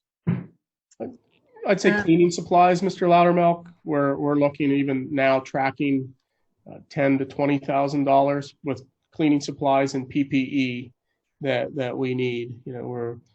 Our maintenance crew has made a lot of the sneeze guards with plexiglass they've been able to purchase and trim out and hang at receptionist, secretarial desks, library, book circulation areas, cafeteria, cashier locations. And now we're into some of those areas where we're purchasing sneeze guards. They're more portable to a degree for our speech and language, school psychologists, counselors that may meet one-on-one in closer proximity to a student, so that the student and staff have a safety measure there. And then also working with staff at Noel and HR and with any ADA related accommodations that are needed. So, and then just general cleaning supplies. Good example is our hand sanitizer type stations that we're looking at in buildings. What we're trying to purchase, we can't get. So we had to say to Heath and Kim, well, there's some products, we need some to get started. And there's products that are 2 to 3 times the cost that we have to purchase because we have to be able to provide that if we're going to open school. And then we're still waiting on the items at a lesser cost. So I would guesstimate at this point a good $10,000 to $20,000 overage in those areas. Okay, I had that down. Is the $42K for the MacBooks this year? Is that also coming out of the reserve? Yes. Yeah. And just to make sure we're talking about within the budget, the budgeted expenditures, we have a line item entitled budgetary reserve that for $200,000. And that's our typical process. For at least 20 years, we've had that $200,000. And that's to make sure what we advise anyone with budgetary responsibility, don't budget worst case. We'll make a transfer for those unanticipated expenditures. We'll transfer from budgetary reserve. So that money, those reserves are within the approved budget for the fiscal year for things that we'd overexpend before we would overexpend the entire budget and have to dip into fund balance. So I just want to make that clear that we do have a reserve for some of the things we didn't identify early on. Oh, okay. All right. So there's really nothing extra coming out of the fund balance. But not yet coming out of the fund balance. Oh, yeah. Oh, okay. Good. That was my concern. Might help to provide that. It would, because I think I have the same concern as Mr. Guy had mentioned, that again, I think it was a wise move to not tap into that fund to make up the shortfall.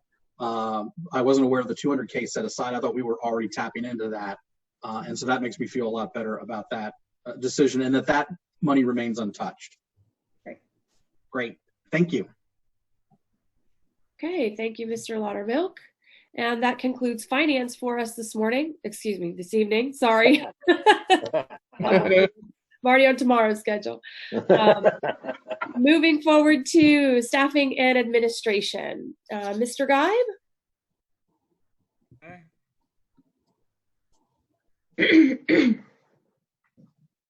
Okay, board policy, first reading. I'll take it, Mr. God. Basic change here presented by our secondary administration is the fact that through our budget change, we no longer are housing in-school suspension.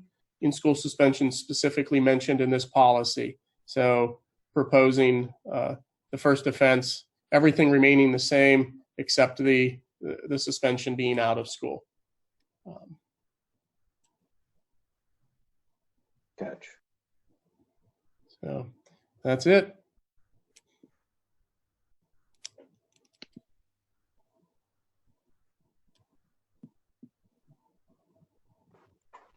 Okay.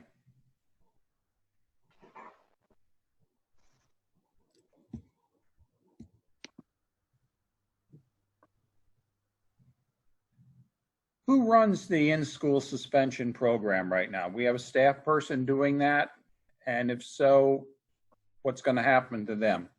Mr. Huggins is that staff person. He is one of, I believe, 3 instructional assistants that remain in our support staff bargaining unit. And we're looking at him. He's reassigned and is going to be supporting us as a building substitute. So he'll save us $100 a day where he'll be able as a substituting in classrooms. So $110 a day plus benefits, we'd be paying a substitute. We'll recoup those salary costs with him doing that. Okay, good.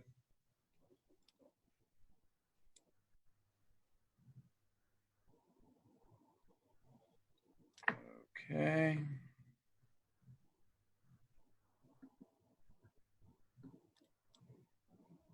Title IX update.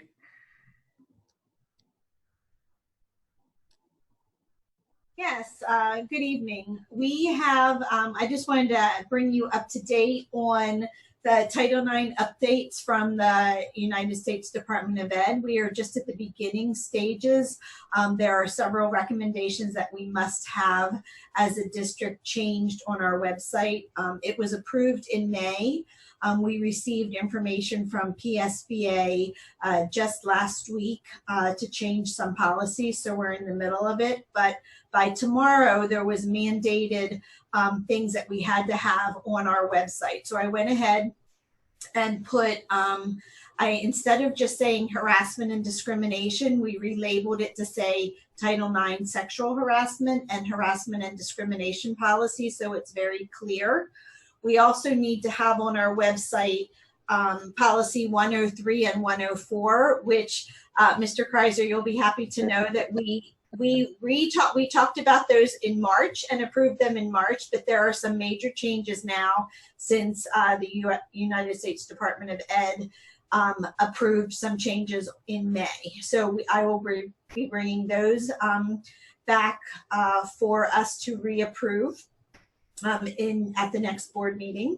I also needed to have staff trained by tomorrow. And we were lucky enough to have PASBO and the,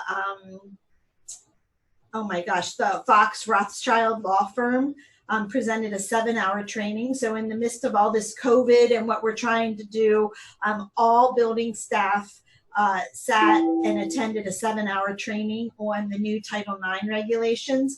And if you click on the Title IX toolkit, that's another thing that we have to have posted on our website.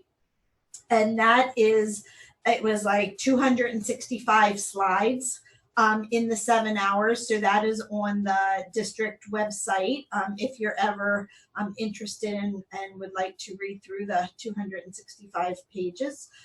I will say that the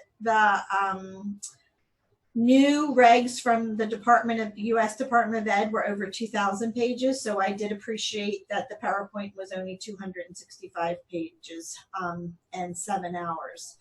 The third thing that needed to be on our website was my name as the Title IX coordinator for the district, or compliance officer, I should say.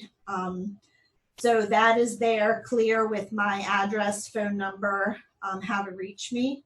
And then the other thing, just to give you a heads up, I created a Title IX flow chart, because in the new Title IX, I'm not the only person that's involved, that we actually have to have people designated as investigators, and also designated, if you want to pull up the flow chart, Dr. Kepler. Oh, back on our agenda. It's in the agenda. Yep. That we also need to have listed investigators and then decision makers. So, is that not? Yeah, I think you have to open it in Google Forms. Sorry about that.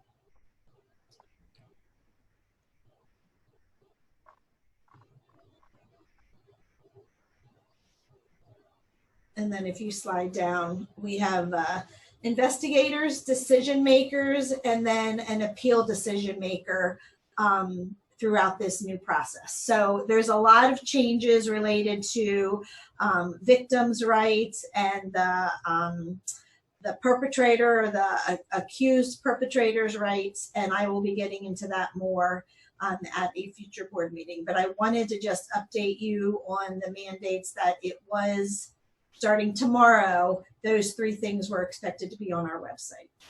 And Dr. Spagnolo, so if we had to rush so quickly now, thanks to US DOE on this, is there any impact to our contractual teaching days of having to get everybody in for an 8-hour, basically 8-hour training? Is there any impact on us for that?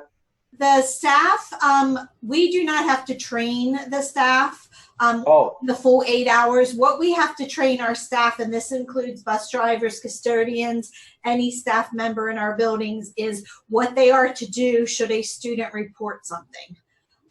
Because it needs to come up to me as the officer.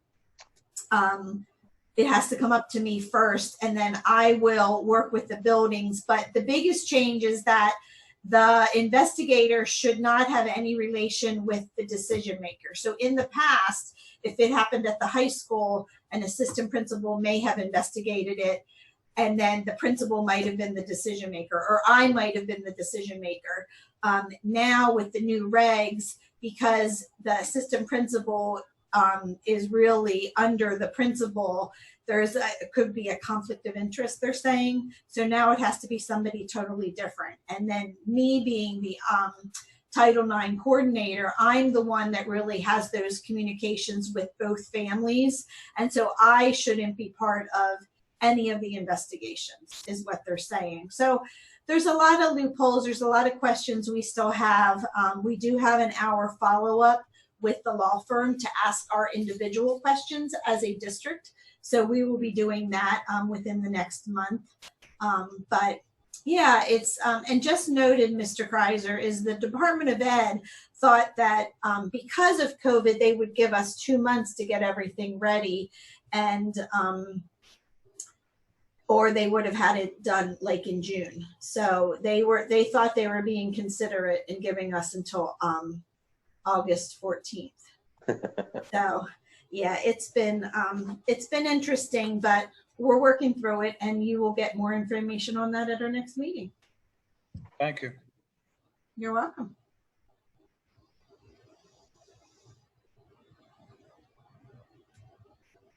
Okay, school reopening. Thank you, Mr. Geib. I wanted to share with you status this evening of where we're at with some enrollments. This document is our elementary enrollment, and you can see from the time the survey closed on August 3rd, or decision-making or selection survey, I'll utilize those words, to date. This is accurate as of about lunchtime today. You can see the number of students who will be entering our buildings on August 31st, number of children whose families have selected a synchronous model, and here's the Cougar Academy numbers I referenced earlier. So to give you an idea of in-classroom numbers, Forge, Lingle, and Pine, if you divide by 3, that's your approximate class sizes. There's 3 sections per grade in those buildings. Northside, divisible by 2. So to give you some idea, I mean, from where we would have had 24 students, 25 students in classrooms, we're at 20, we're at 17 in certain areas where we are much more readily able to social distance students. So by coming up with choice, that's helped us greatly in terms of spacing out our students at the elementary level. What's also important to note is numbers. If you look at synchronous numbers, they aren't at a point, however, where we can carve off a section and assign a teacher to and have just a synchronous teacher. So ultimately, our elementary teachers are going to be having students in their classrooms as well as at home, tuning in live synchronously for that instruction. Using Microsoft Teams, screen sharing. We've been working through teacher training. It started, I think, even last week and into this week, where teachers are doing their trade days already. So they're in preparation to open up the school year. Most notable are the Cougar Academy numbers that are significant. If you recall, we started elementary Cougar Academy. Last year we had a 0.55 teacher, a little more than half of a teacher there. To meet these numbers, what we've done is reassigning staff, utilizing, well, our CARES grant was moving that half of a Cougar Academy teacher to full-time, was also funding a special education position for Cougar Academy. We've had to reassign 3 additional staff members to meet this demand. 1 reading teacher and 2 kindergarten teachers to meet the demands of this programming. The kindergarten, one of the kindergarten transitions is half synchronous. We're tried here. That number does equal a section in kindergarten. So we'll have a teacher who, say it's a morning section, we'll have 17 kindergartners that'll all be at home, and that teacher will spend that portion of their day with that synchronous section. And then in the afternoon, they're helping support the Cougar Academy portion of kindergarten. The other kindergarten teacher will be helping us with Cougar Academy numbers here and facilitating. What that does is takes us to where we are looking to operate half-day kindergarten in the 2020-2021 school year, that not offering a full-day section of kindergarten. And then additionally, that reading teacher, it's a double move, a reading teacher from Northside taking on some support in Cougar Academy, and one of the reading teachers from Lingle moving over to Northside. And staff are all aware of that, those changes. That gives you an idea of where we're at in our elementary with numbers.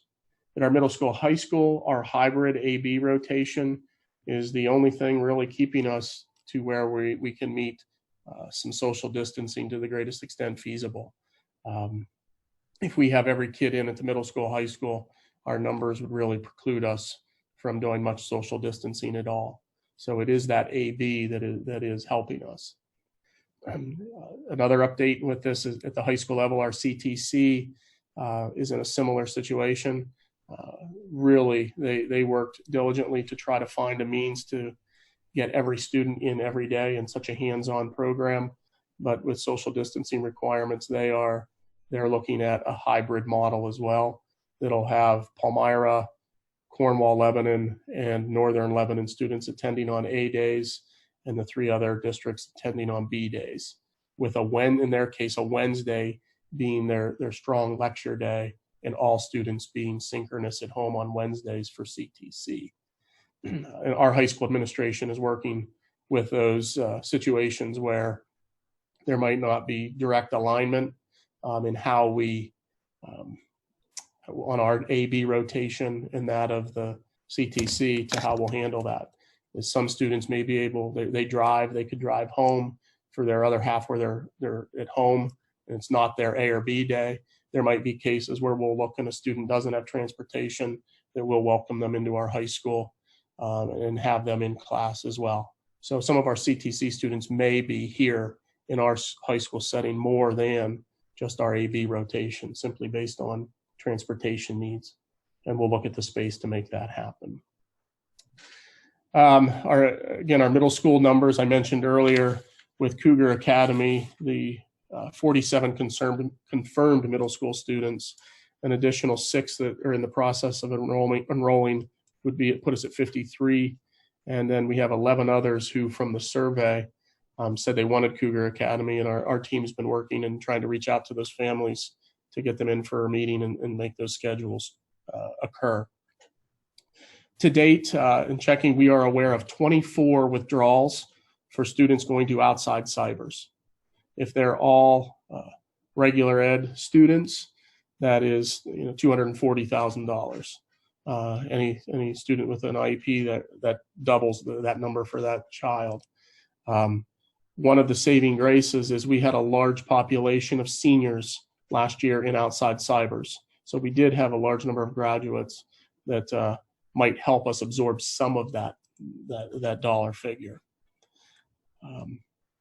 With that, in terms of preparation, kudos to our teaching staff already and the work they're doing, to Dr. Spagnuolo and the academic team, principals, Dr. Knudsen, Dr. Mahaffey, Mr. Brocker, and our tech team for the work they're doing has been very solid with them running, and teachers are learning yet again. We learned in March within a week time frame of how to change teaching and learning, and so that we can ramp that up for a synchronous model. Our teachers are learning again how to teach in a different environment. So I couldn't thank our staff enough. I will tell you that teachers across the Commonwealth, I can speak regionally and further statewide, is if you're watching the media, there are stressors out there in the return, just as there are for parents and families. There are school districts in our Commonwealth that are going to fully virtual online models because they cannot staff their buildings. I had a conversation, was in a direct meeting with a superintendent that has 55 teaching vacancies as we speak. They have to go online because they can't staff their buildings. We are in a good position right now at Palmyra with staffing. We have some positions that we're needing to fill in general. Even before the pandemic, a shortage of teachers is making it difficult to hire, and this has only exacerbated that. But at this time, I believe we will be able to be staffed and open our schools on August 31st. So we're trying to be as flexible as possible with families. We know there's big decisions for them. One of the biggest things is that of facial coverings. If we know that in July, the Secretary of Health, the governor released their order for face coverings. We are adhering to that. There are protocols that have to be put in place and under 504s, a doctor's note and the medical excuse for not wearing a mask, there are steps to be had before that occurs. Our team has to work with that family, identify accommodations that can be made. Are there accommodations that we can meet and maintain 6 feet of social distancing? And if not, in some cases, we're looking at there is a potential of needing to be on the synchronous model at home. But we'll work through every single situation individually to meet the needs of that child. But ultimately, we are looking at having to adhere to that guideline, and facial coverings will be required. So I'm happy to try to answer any questions you have on that, but I truly believe that's going to be our biggest issue to work through. If we intend to remain open, we're going to need cooperation from all parties as we go from that. That it's not going to be able to be an individual choice. That if we'll work with a family, and after an attempt or two to communicate, if there's not a willingness to wear a face covering, then we're going to have to ask that child to be educated in our synchronous model from home. Bernie, I have a question about the synchronous stuff. They're going to be, I mean, I'm guessing there is, but are there going to be links like on the kids' iPads or emails for the parents to get into the classroom, I guess, every day? And my follow-up question to that is if they have like an IEP that they have to go to another classroom throughout the day, to work with a littler group or something, is there like a second link that they get? Like, do you know any of that yet? Sure. First and foremost, I would say that our team is putting together trainings for families. We know parents are going to need some support and go through some of these things prior to August 31st. So they're getting poised to roll that out and send communications to families for the evening or evenings that those items will happen. But yes, the elementary students will access those links through their teacher's Google Classroom. And at the secondary, they'll be listed in the teacher's Schoology site. So they'll be there each day to be able to log in, link. They'll be logging into Microsoft Teams. K to 12, they'll all be utilizing that Teams environment. Okay. Dr. Kepler, just to share that for the elementary level especially, there will be a parent session, training session. I believe it's Monday night, August 24th, that we will be having parent sessions for parents to log on and be able to learn how to access those things. Okay. And Dr. Spagnuolo, I'm sure you guys are recording that and making it accessible for families that can't be there that night. Yes, actually the elementary principals are leading it, but I will make that suggestion to them.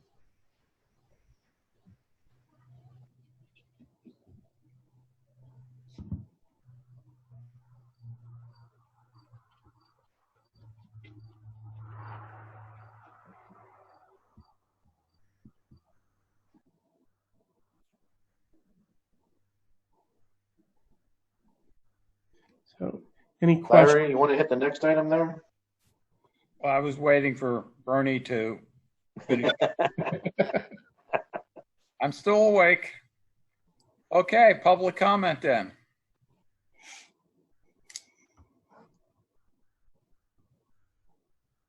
Any? I think we have 3, Mr. God. Okay.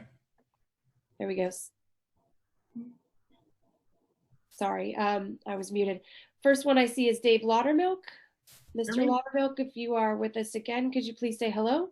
Hello, can you hear me? Yes. Great. So Dr. Kepler, you must have read my mind. You answered big chunks of my questions here. So one question I had is I've seen the last 2 staffing and administration where, you list people who are leaving and coming on board. It seems like, could you compare the attrition rate this year compared to the attrition rate last year? It seems relatively low. It is. Our rate of attrition is low this year. We have not lost many people. I mean, we had a fair number in retirements that we knew, they're earlier in the late spring, but folks leaving us been very few.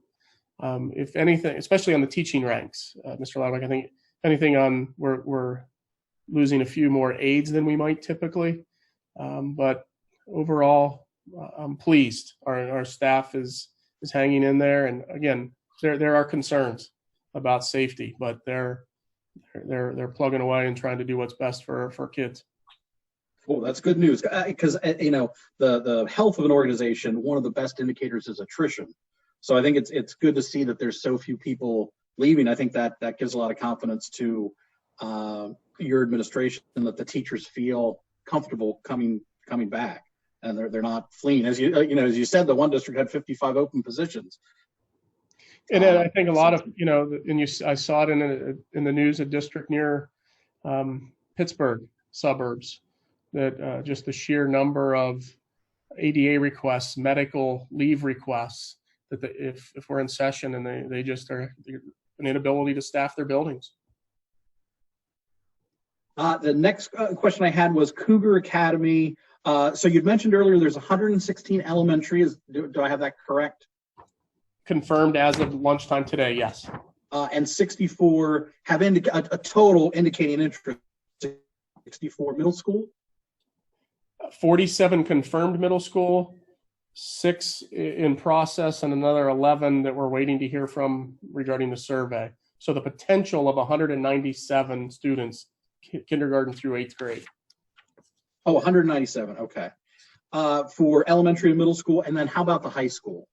High school, we're still working on those numbers. The high school is staffed, and how we function with that a little differently. So I don't have those numbers with me this evening, because we handle most of those through some internal courses, or we actually have to purchase courses through a company called Keystone. Okay. So about 200 students either enrolled or looking to enroll in Cougar Academy, and only 24 students have withdrawn from the district. Is that correct? Or 24 only to cyber, and there may be some more homeschool or other resource? We have 24 confirmations where a cyber school has requested records. Okay. There could be more, and I expect there's more that we just haven't received records requests at this time. Okay. So I think that's pretty good that the people seem comfortable in the offering that the district has. A little less than 90%. So that's I think that's fantastic news. So tying back to the Cougar Academy, you started the year off at a half body. That person moved to a full-time role. You have a full-time special ed, and you have 3 more staff. That's correct. Is that correct? Okay. That's correct. We are looking at the potential of having to recommend to the board. If you recall earlier, we spoke about reassigning Mr. Diener to pick up the halftime special ed position at the high school vacated by Mr. Schaefer.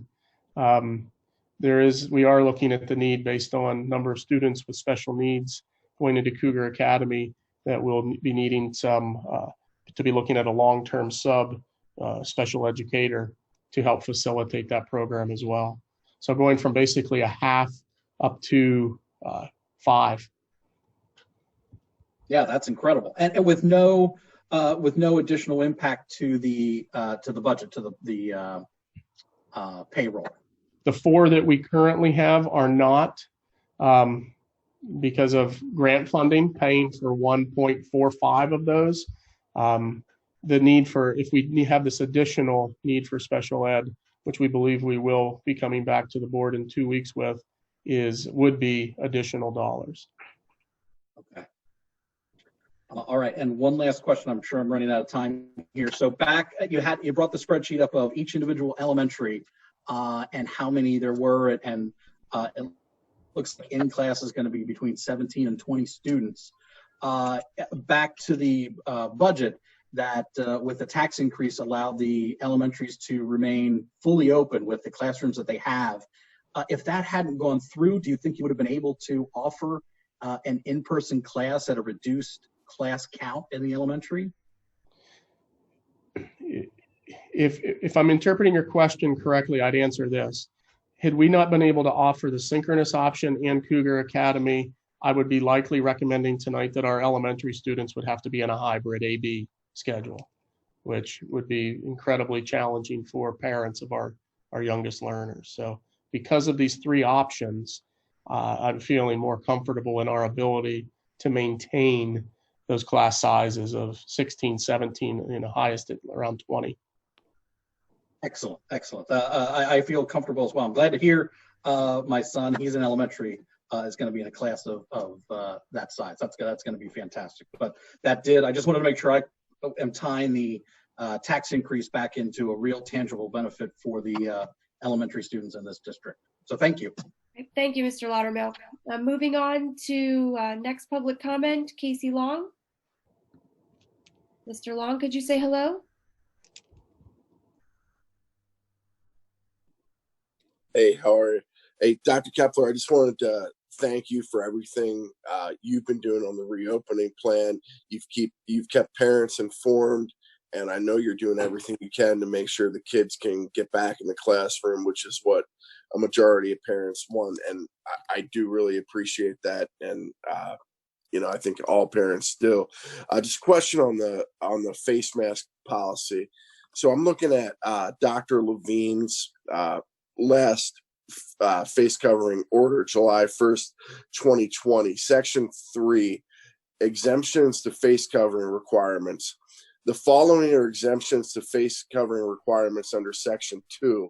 Individuals who cannot wear a mask due to a medical condition, including those with respiratory issues that impede breathing, mental health condition, or disability. Individuals are not required to show documentation that an exemption applies. So your policy is obviously much different than that. Can you explain that? Sure. As we look at and work with legal counsel, the ability working through ADA and 504s or a child with a disability, that we have to look at the potential to have accommodations for that child. And if there are other accommodations that can be met, we can require those. Looking at schools in and around our IU, we are not alone in this. I think ultimately it's asking for cooperation. That if we have issues with facial coverings and folks not wearing them, I truly believe in short order schools will end up being closed due to the health risks associated with lack of facial coverings. We've worked very closely with legal counsel and following that, the legal aspects under 504 of the Americans with Disabilities Act to try to make these things happen. And there's a process. We're not saying that a child won't be. We'll be able to work through those. That if that child, if there can't be 6 feet of social distancing and a child saying, I can't wear a mask, we have to look at other types of accommodations to meet the safety to that student and others. Some of that contradictory as well with the Commonwealth as we're working through that. I mean, nationwide, Governor Wolf and Dr. Levine's face mask order is looked at as one of the most stringent ones out there, but you guys are comfortable going well beyond that.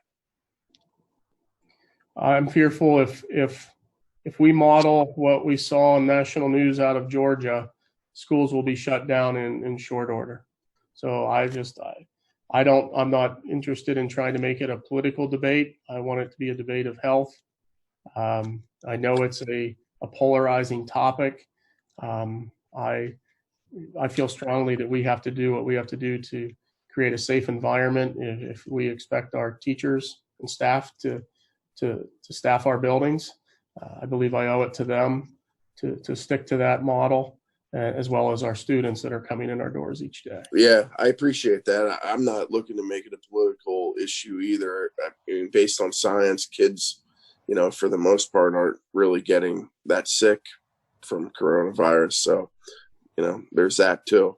But just the last thing, in counter to what Mr. Laudermilk said on the class sizes, I noticed also that there were 67 children from Forge Road Elementary School that will be learning online this semester, either Cougar Academy or synchronous learning. So to me, the scare tactic that was used by you and the majority of this board to get the community to support a tax increase was that kids at Forge Road were going to have to go to other elementary schools if taxes weren't raised. And as it turns out, that doesn't really appear to be the case at all. So just want to put that out there too. Okay, thank you, Mr. Long. And moving on to our next public comment, we have Jody Miguel. Sorry, am I saying that correctly? No, I just said it pretty close.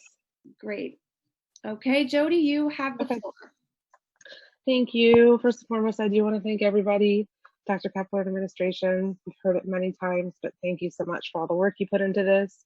I appreciate everything that you have been doing to keep our children safe, our staff safe, yourselves safe, including the mask policy. So kudos to you guys. My question tonight is really in relation to the school district's obligation to pay for charter schools. And I know, and I might be just generalizing, and I apologize if I'm ignorant about this topic, but for example, like with special education, sometimes if kids want to go to other placements like Vista School or whatever, there seems to be a requirement to prove that the district is not sufficient in meeting that student's needs before those other placements are looked at. So I'm just wondering why the converse is not true. If a child or a student is electing to go to a charter school and withdraw from the district, why are the same obligations, if you will, not in place for those students? It's a great question. So I hope if there's anybody out there that has a better answer than I do, I'd love to hear it. But it's just the legislation that was adopted a number, at least a decade ago in the Commonwealth. That's the school choice legislation that we have in place. Got it. Okay. And we don't cut checks to the cyber charter schools. That money is withheld from our subsidy. Okay. Got it. All right. Thank you. That was it. Thank you to everybody. Appreciate it. Have a good evening. Thank you. Thank you very much. And I see one more. That is Gina Rice. You reset here. And Ms. Rice, if you're here, could you say hello? Hi, guys. Can you see me?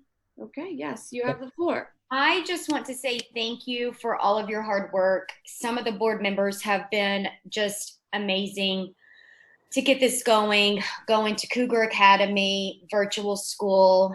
But what I don't like seeing is some of the board members fighting over the turf field. This has got to stop. It's like I'm talking to some kindergartners. Casey Long gets on here and it's all about politics. Stop. Just stop. Let's think about the students. Let's think about the teachers who are going and risking their lives and who are going to teach our children. This is just absolutely ridiculous. Cut it out. Stop talking about the turf field. Stop talking about raising the taxes. Everybody needs to be an advocate for the students of Palmyra, and everybody needs to think about the teachers, the students, and the parents of Palmyra. I know everybody doesn't want to call Michael Ludwig out, but this is getting absolutely ridiculous. The yelling, the fighting, it happens all the time. You can smirk at me all you want. I don't care, but I'm not going to put up with it. And I know a lot of people aren't going to put up with it. Casey Long, you need to cut it out also. If you want to get on here and talk about Republicans or talk about how you want to, about the taxes, why don't you advocate for the kids who need the help? The kids with disabilities, the kids who don't have a good home. Let's do that. Because for one, I'm sick of it. Let's think about the teachers. Let's think about the students. And I want to say thank you, Bernie. Thank you to all the board members who are working so hard. You guys are doing an amazing job. Thanks. Okay. Well, I will continue to look out for the taxpayers as well, the students, the teachers, And once everybody. again, Michael, Ma'am, I'm not finished speaking. Okay, And you had you your need to time, be. ma'am. You need Ma'am, to you had your always time. talk about it, and Ma'am, I'm tired of you hearing had it. your time. And the You had tax your went time. up. Drop it and drop the Ma'am, turbo. point of order. You got to shut her mic off. She's had her moment. Oh, So shut my mic up, Nick. Yes, shut the mic off. I'm speaking. If you're going to continue to interrupt me. So I will continue to look out for the taxpayers as well, which you conveniently seem to leave out of, everything you talk about. So I will look out for everybody, and I'm elected, and I'll continue to do my job, and I will continue. I was twice elected, so you can roll your eyes, but I will look out for everybody involved in the whole district, okay? Not just one aspect of it all. And your rant, it's not really appropriate, in my opinion. So that's what I have to say.